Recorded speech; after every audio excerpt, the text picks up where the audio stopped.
gezişmeliydik. Çok şey bölüşmeliydik. O son görüş yerine gelip görüşmeliydik. Gelebilmedim, bağışla. O son görüş yerine gelip görüşmeliydik. Gelebilmedim, bağışla. Senlik hiç ne yoktu azizim, başa düştüm. Görünür ki ben değiştim. Sana bir şey olsa ölürüm demiştim. Ölebilmedim, bağışla.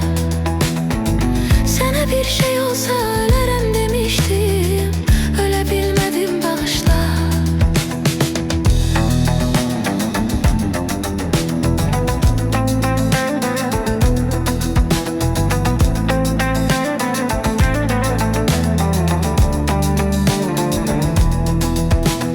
Ben çeken o gemleri bir tutma geminle.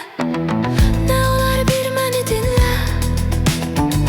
O elə şeydi ki sevgilim seninle. Bölebilmedim, bağışla. O elə şeydi ki sevgilim seninle. Bölebilmedim, bağışla. Bir dəfə də olmadı ki dərd çəkim üzülüm. Sen güləndə qara gözlüm. Bu dəfə soldu ümid bağı gül üzlüm.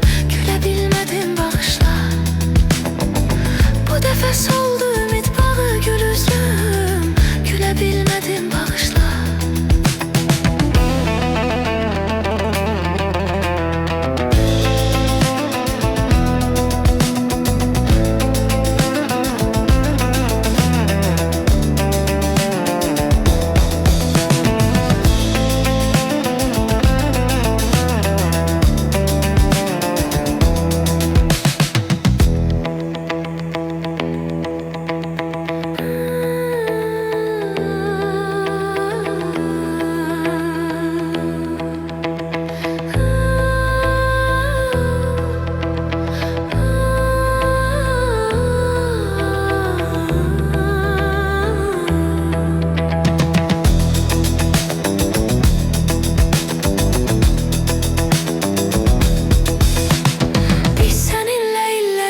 Bir yola saldık, hayatın lezzetini aldık.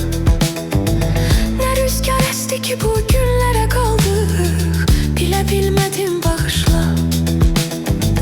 Ne rüzgar esti ki bu